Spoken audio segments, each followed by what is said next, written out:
Our message this morning is taken from Revelation chapter 17, and the title is, "The Lamb shall have the victory," or "The Lamb shall overwhelm the evil one."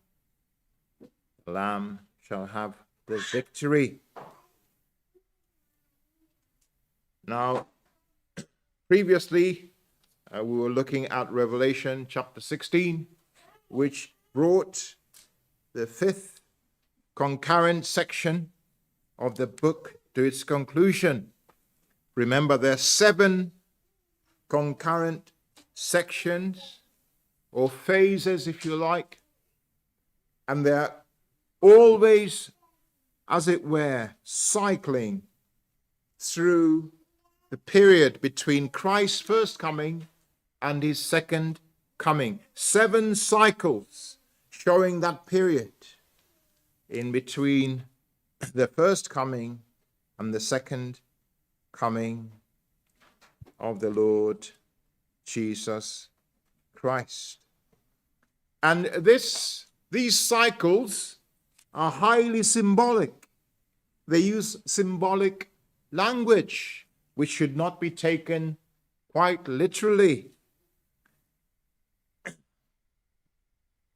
The Apostle John is given visions, and these visions are not reality, as it were, or should not be equated with reality. Now, these concurrent overlapping cycles, they present the period between Christ's first coming and his second coming from different perspectives. They're showing different aspects or particular aspects of God's purposes in history, and also the ultimate victory of Christ. Each time you read a cycle, you see something of God's purposes and the victory of Christ. That's why you see pictures in one cycle of the earth, and then a bit of heaven, and then finally of Christ and his people in heaven. It's just a cycle. It keeps on going over and over again. Now, we should also remember that those statements in Revelation are symbolic. They concern events that are real. And we should remember that. But also, the book of Revelation draws on the Old Testament to show some truth. Some people have said, "Oh, but you said," or you might say that when in Revelation chapter 12, verse 4, it says of the dragon, as it were, taking a large number of people. And I'll just read that. Verse 12, verse 4. Chapter 12, verse 4. "And his tail drew the third part of the stars of heaven." People say, but that can't be talking about the devil and when he's thrown out of heaven. That surely is not right, because the Revelation talks about things that must come shortly. But that doesn't apply necessarily, because Revelation is drawing on the Old Testament. It's drawing on aspects of the Old Testament, and we'll see that as we look at this chapter of 17. And so we now look at Revelation 17, which begins the 6th concurrent cycle of this book. Revelation 17 to chapter 19, chapter 17 to chapter 19 of Revelation. That is the 6th cycle. And then we'll have the last 7th cycle, chapter 20 to 22 is the last cycle. And that will show the very last days of the world, as it were, and the coming of Christ. Well, as we consider this sixth concurrent cycle, we want to consider four things. First of all, the anti-Christian world or the anti-Christian society or population is proclaimed through the visions of Revelation chapter 17, verse 1 to 2. Secondly, the anti-Christian population is described in verse 3 to 6 as well as 15. Thirdly, the anti-Christian population is revealed in verses 7 to 13 as well as 18. And then the anti-Christian society or population or public is destroyed in verse 14 to 17. So then, the anti-Christian population or society is proclaimed by the angel. Its judgment is proclaimed by the angel to John.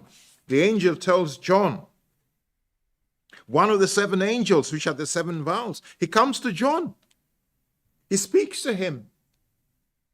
He tells him that he will show him the judgment of the great whore. Now, the anti-Christian population is described as a prostitute. It's a prostitute. The whole worldview is described as a prostitute, or else Babylon. And this prostitute is described as sitting on many waters. And this woman, who represents anti-Christian society, is said to commit immorality with the kings of the earth as well as the inhabitants of the world. And so the inhabitants of the world, the kings of the world, they have impaired judgment because they are seduced by this worldview of the population of the world. The world is captivated, as it were, by this worldview, this anti-Christian worldview. And so captivated is the world that it becomes insensitive to righteousness. The world, humans on earth, enticed by this anti-God, anti-Christian worldview, subdued to abandon God. And we see it everywhere. You see, this anti-Christian worldview is not imposed upon the world. Rather, there's a seduction process. The world knows how to do that.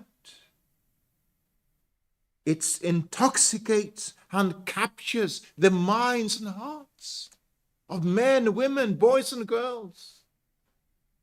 You see it everywhere. In the thinking, in the fashion.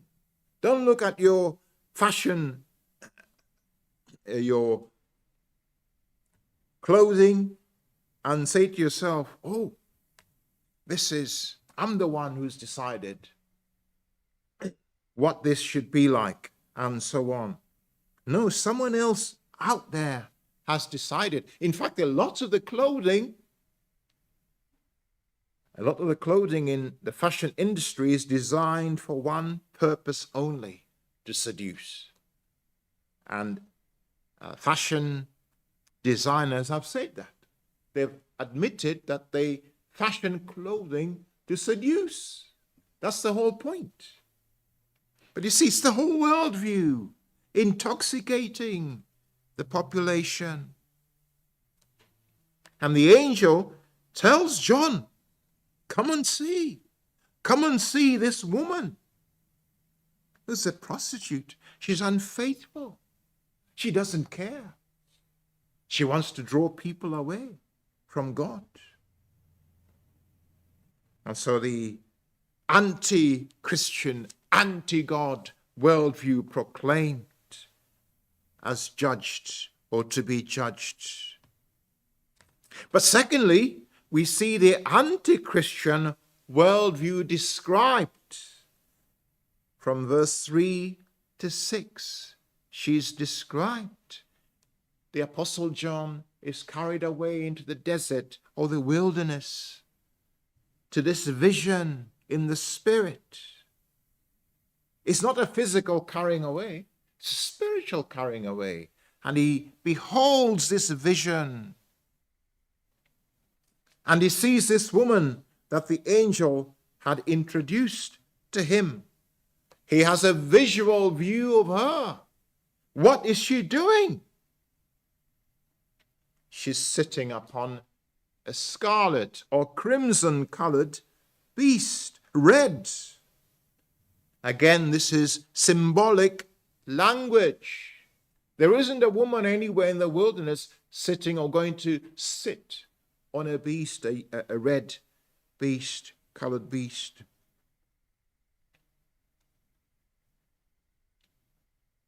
Well, this beast is pictured as being full of the names of blasphemy.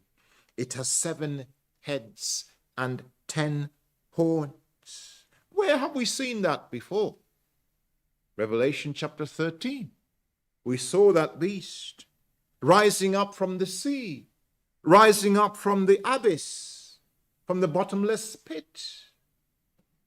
What is that beast? Anti-Christian government. That's what that beast is. And we'll see more about that. But it represents anti-Christian human government. Human government that opposes God, sets itself against God. It's always been there. Do you know who started this beast? Adam and Eve. Well, they were tempted by Satan. Satan tempts them to rebel against God, set themselves against God, oppose God. The Tower of Babel, what was that about? Anti-Christian government. All the governments throughout time, Egypt, the empire, Pharaoh's empire, anti-Christian. That's why he wanted to destroy Israel, or the people of Israel. He may not have known, but the devil was behind it. Destroy Israel. The devil was aware, by the way, that Christ will come through this nation. Destroy the nation, destroy Christ. And all throughout the history of the kingdom of Israel, of the nation of Israel, you see their anti-Christian governments opposed to Israel. All throughout. We're not talking about political Israel, not the Israel that's there now, that's a political setup. It's got very little to do with this Israel that we are discussing here. This Israel from whom Christ would be born. Always being attacked, but God preserved it. And anti-Christian government opposed against God. So many governments opposed against God. Think of all those governments. Babylon itself opposed against God. King Nebuchadnezzar opposed against God. So many anti-Christian governments, anti-God governments that came up. And they had free reign those days. They could just come up and fight against God's people. Well, we're told this woman sits on that anti-Christian government. The anti-Christian population sits on the anti-Christian government. What does that mean, to sit? That means that she has power over the beast. Or rather, she directs the beast. anti-Christian population will tell the governments, we want this, we don't want this, we don't want that, and so on. Don't look at things in society and think, oh, it's the government that's doing all this. The government only does what it sees the people want. Oh, they want a pride march, let's give it to them. Oh, they want this, let's give it to them. They want immorality, let's give it to them. Let's allow it. The governments will never put in place things that the population don't want. Even those that are dictatorships, they have to be careful. They don't just go all out. They have an idea. There's a close relationship between anti-Christian society or population and anti-Christian governments. And this woman stated here, you see, she's dressed in verse 4 in seductive colors, purple, scarlet, gold, precious stones, pearls. And then she has a cup in her hand full of abomination. And that's what happens, isn't it? The population begin to create evil things, immoral things, abominations, even from innocent things. Oh, the press has been created. Oh, we can pump filth now to the people. Oh, television has come up. Let's pump filth to the people. Oh, the internet has come up. Let's pump filth to the people. Mobile phones have come up. Let's pump filth to the people. Computer games. They used to be so innocent, computer games, in the early 70s. Where are they now? Immorality and evil things. Whatever human or humans come up with, which is supposed to help society, it's turned to evil purposes. Oh, we need to hunt animals. Let's have guns. Oh, we can hunt humans now as well. Oh, we've got knives to help us eat. Oh, we can use them against humans. Always there's that abomination. And this lady is described, and she's not a lady, by the way. She's not a lady. It's a prostitute.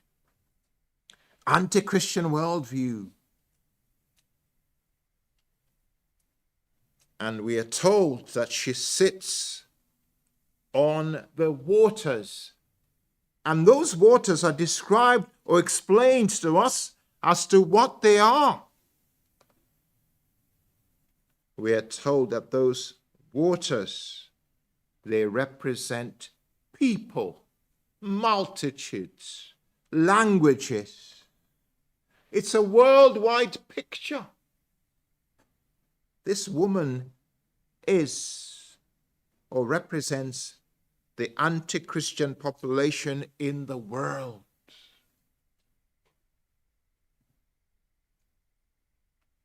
And so this anti-Christian worldview or population, it extends throughout human society. Don't be surprised at the wickedness that goes around. Don't be surprised at the abominations that we see around.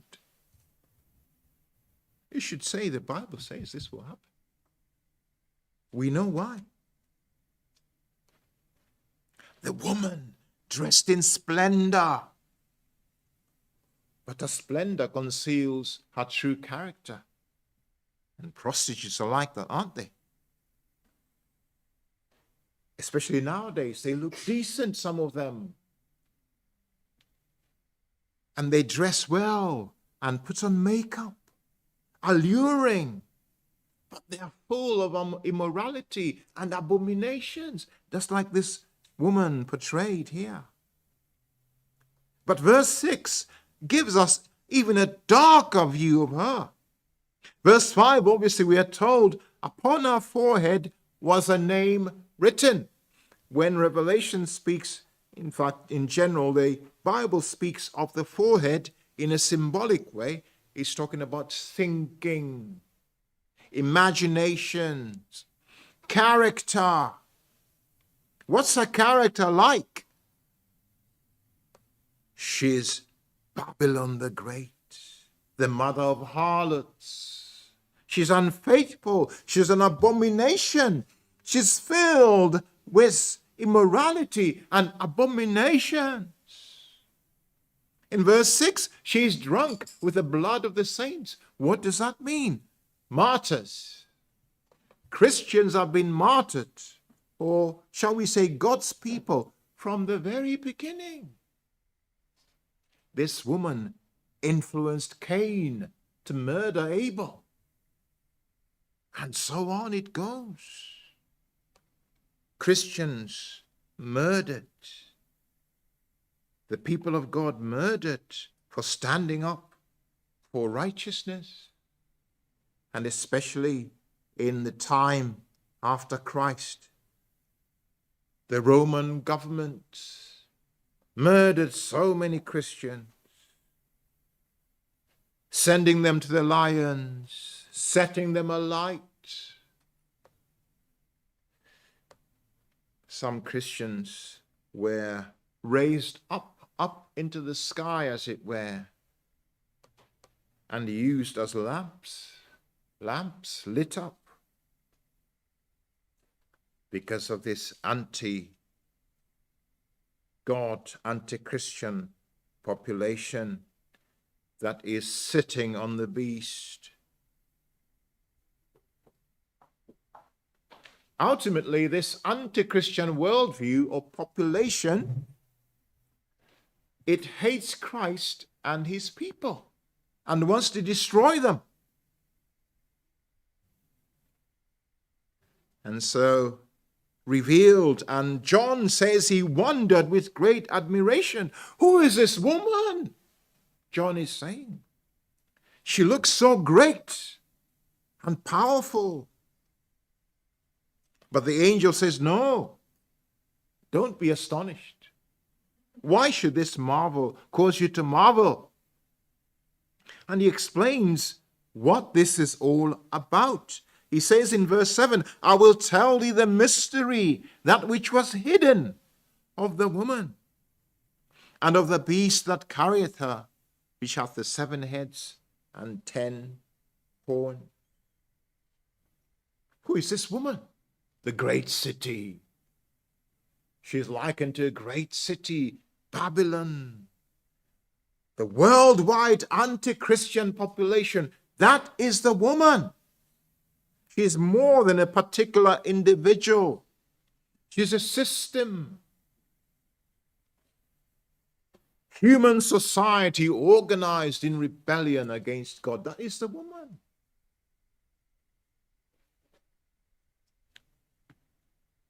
The woman represents a society whose character and thinking have been influenced by Satan, shaped by Babylonian thinking, which is an abomination, which is anti-God. Babylon is a picture of anti-God, anti-Christian worldviews, spiritual adultery, rebellion against God. But what's the relationship between the woman and the beast? The woman and the beast are closely connected. Anti-Christian population and anti-Christian governments are closely related. They work together. The population supports anti-Christian government. But both of them are ultimately under the influence of the greatest wicked influencer, the devil.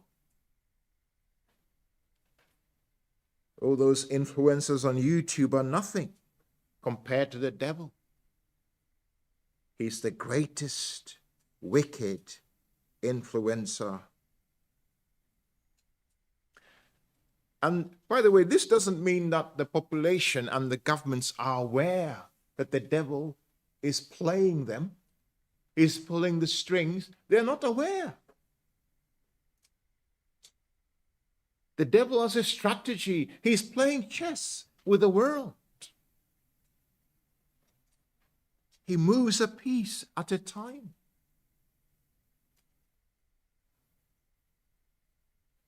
His chess against the world. His chess moves are unbeatable. Something will happen, something will come up, and the world will think, oh, wow, such a great thing. Oh, what a way to think. There is no such thing as God. Wow, we are free, we're liberated. Oh, it's the devil pulling the strings. Oh, the world was not created by a creator. The world came by chance. There was the Big Bang. Oh, what a wonderful way of thinking. Oh, the devil is just playing the world, playing the woman and the beast, anti-Christian society, anti-Christian governments. All are under the influence of the evil one. And by the way, this explains that remarkable statement in verse 8. We see in verse 8, the beast that thou sawest was and is not, and shall ascend out of the bottomless pit, and go into perdition. And they that dwell on the earth shall wonder, whose names were not written in the book of life from the foundation of the world, when they behold the beast that was and is not, and yet he is. The beast that was, anti-Christian government was. The beast that is, as it were, and is not, or is not and yet is. Anti-Christian government arises and disappears. Throughout history, kingdoms come, kingdoms rise and fall. These kingdoms rise and oppose God's people. They persecute God's people for a while, and then they disappear. And then another one rises, and they are all anti-Christian. Governments change, but the anti-Christian principle remains.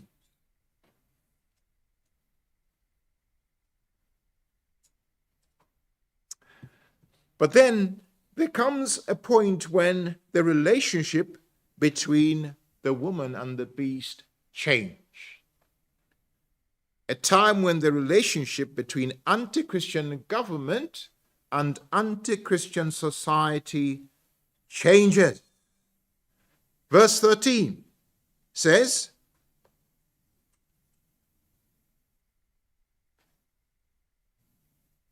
or verse 12, and the 10 horns which thou sawest are 10 kings, which have received no kingdom as yet, but receive power as kings 1 hour with the beast. That's for a period of time these kings arise. What are we told about them? That these, in verse 13, have one mind, and shall give their power and strength unto the beasts. The 10 kings, one mind. And the picture is of a concentration of anti-Christian government. It's coming. Anti-Christian political power, unified in opposition to Christ. It will happen. The world will be unified. A lot of the problems we see now will be just about dealt with. And people will begin to admire the world. The world will seem to have solved all the problems. The false prophet will create miracles that will deceive the nation. There will be a concentrated worldwide opposition to Christ. And dear friends, open your eyes. You can see signs of that. I think I've said this before. The world is being influenced by so many forces. One of them is the television and media. Now the world is beginning to watch the same movies, same media, through the internet and so on, watching the same thing and being influenced by the same things. Now you get people on YouTube influencing the whole world. You get a young boy in South Africa, in a village, a rural area, and a boy in the USA, New York.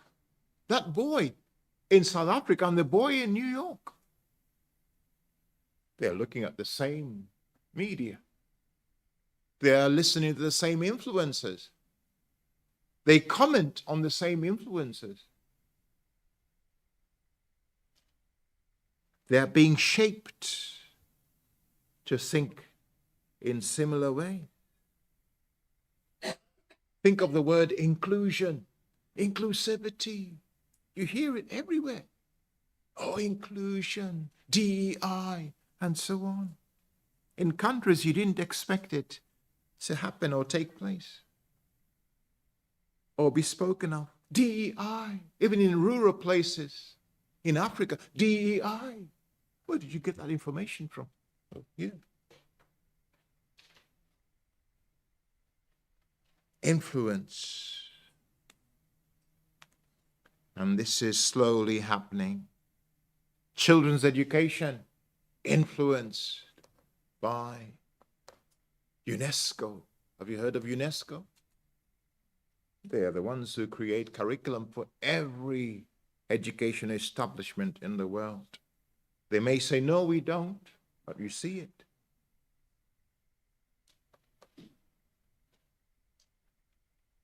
That program on sexual health, they say, it's gone around the world. And UNESCO have said, oh, you don't have to implement it in your country if you don't want to, but put it aside. See? And some countries have taken it on board. And behind the scenes, working to influence nations. What should you do? How do you influence nations? You can name them or shame them if they are not doing certain things. Is your country pride-friendly? Is your church pride-friendly? We receive letters, our church here, emails. We want to find out if you're pride-friendly. Influence, pressure. Well, it might be frightening, but we shouldn't be frightened. Why? Because verse 14 to 17 says the anti-Christian population or worldview shall be destroyed. They do not have the final victory. Verse 14 tells us that they get together. These shall make war with a lamb. What will happen? They'll overwhelm the lamb. They'll have victory over the lamb. No, the lamb shall overwhelm them. Why is he able to overwhelm them? They appear so powerful, the enemies of Christ. They look so great and grand and influential. They possess political authority, military strength, cultural influence. They own the media. They support or work with a vast number of people. Can you fight against them? We can't. Christ cannot fight against them. He doesn't fight with them. He overwhelms them. Difference, isn't it? I don't know what your primary school days were like, but in my primary school, growing up as a young boy, every day you would hear a noise being made in the playground. It's only boys' school. And you hear that noise, everyone knows it's a fight going on. And you go on, it's usually the same people fighting. Now, one of those boys would call their big brother. Massive. There's no fight that's going to take place. The boy who's the antagonist looks at this big brother and he slinks away, he walks away. You can't defeat him. It's the same thing here. It's not the same thing, it's greater. Christ is Lord of lords and King of kings, we are told in the text. For he is Lord of lords and King of kings. The Lamb shall overwhelm them. And who's going to be with him? His people. His people. Christ's kingdom is greater than every earthly kingdom. His victory is certain.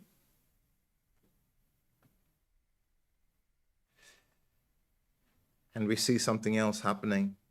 The beast turns against the woman. See, the enemies of God, confusion. In verse 16, we're presented with a remarkable event there. Obviously, verse 15 explains the waters which they sat upon, which we looked at, as the people, the multitude, and nations and tongues. But we are told that the 10 horns that want to fight against the Lord, what are they going to do? They'll hate the whore, they'll hate the woman, and make her desolate and naked, and shall eat her flesh, and burn her with fire. That's all symbolic language. There isn't a woman that's going to be burnt and eaten. All symbolic. It's just that they'll turn against this woman. The beast turns against the woman. Anti-Christian governments will turn against anti-Christian population. It won't be the woman sitting on the beast anymore. The beast will overwhelm the woman. Government will decide what people can and cannot do, where you can shop and cannot shop, what you can do with your money. There won't be anything like independence. Anti-Christian governments will hate anti-Christian society. And you see, that's the thing, isn't it? Within itself, anti-Christian society destroys itself. And that always happens. You see it in many instances. That's why feminists don't like transgender people. They're supposed to be in the same boat, but they don't like them. Because by definition, you're saying there isn't anything as feminism if you support transgenderism. Turning against themselves. The wicked will act according to their wicked desires, but God is in control. He rules over all.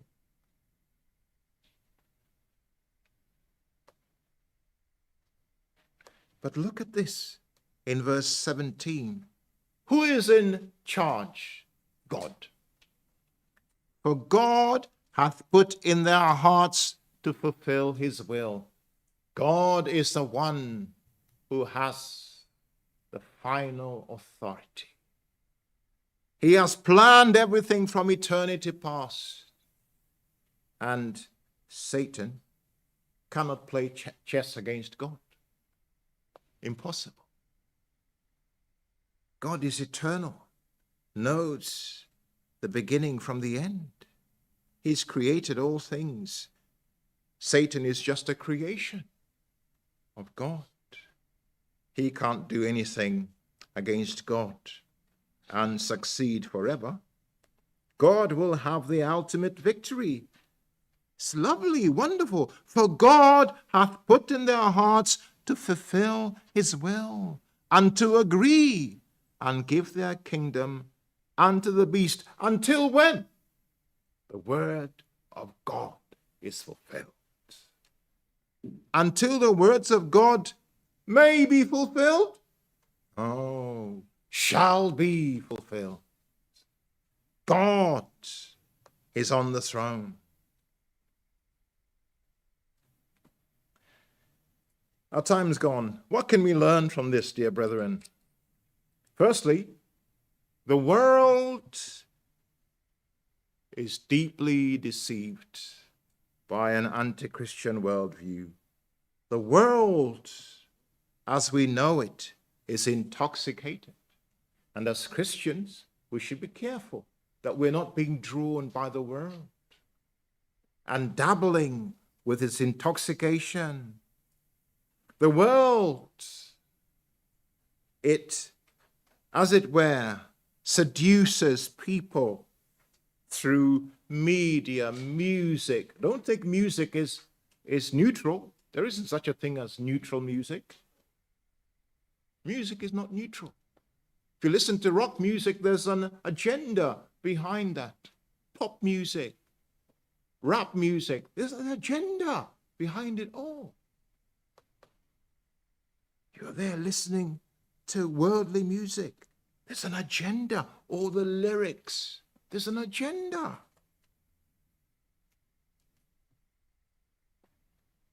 There's rebellion against God in worldly music. That's the whole point. You see, the world's anti-Christian worldview can appear attractive, sophisticated, prosperous, influential, culturally relevant. And they might call you names. You're not progressive. But it's all deceptive to take you aside. But also realize that anti-Christian society and governments often work together. They want a certain thing to happen. Maybe there's an influencer who thinks, well, I want to be able to explore my so-called identity. But how do I do it? People are generally against this. What do I do? Well, I form up a society and we influence the government. We put some people in parliament and they begin to make laws. Society influences government. Don't be blind. Christians, we need to recognize the battle is not political. Beneath political movements, there's an influence of the evil one. All the cultural developments you see and advancements, behind that, there's a spiritual conflict taking place. The devil is strategizing, as it were. But also we need to understand that this anti-Christian spirit has been throughout the beginning. Satan started it in the garden. Satan, right from the start, wanted to destroy the coming of the Son of God. Right from the beginning. So all that was happening in history is not accidental. When Satan tries to destroy the children the children of Israel, Moses, if you remember, was saved, and a few others. Our time is well nearly up. Now, also, for us to learn, The world may appear to belong to anti-Christian governments and society, but Christ remains Lord. Don't forget that. We shouldn't forget that. The beast has power. The woman has influence, as it were. Not the woman in your home, though that's true. But we're talking about this anti-Christian society. But always remember, the Lamb shall overcome them. When at work you are pressurized into doing certain things that you think are not right, and you stand your ground, and perhaps you are put in trouble, just remember, the Lamb shall overcome them. Christ will conquer. But also, dear brethren, God remains sovereign throughout. The world can do what it likes. Wicked rulers come and go. Wicked influencers come and go. God remains sovereign, and he will quash all rebellion. Nothing happens outside his ultimate purpose. But finally, brethren, we must remain faithful to our God, no matter what. If it means losing your life, if it means that you are destroyed physically, remember, your soul will never be touched. They can do what they like. But also, ultimately, your body, you'll have a resurrected body, better than what you had before. We mustn't allow ourselves as a church to be seduced by this Babylonian spirit, this abomination. Mustn't allow the world to come into the church. Many Christians, sadly, churches, pastors, allowing worldly things into their churches. The church is being seduced. Now you see people, they call themselves pastors, and they claim, oh, there's nothing wrong with a man marrying a man. He's a pastor. They're putting up pride flags in their churches everywhere. Abomination. We must remain sober. We must refuse compromise. And we must recognize the difference between the attractive promises of the world and the sure promises of our Saviour, Jesus Christ. May the Lord help us to realize that behind the spiritual darkness, there is one who's pulling the strings, but above him, there is one who rules supreme. May the Lord help us.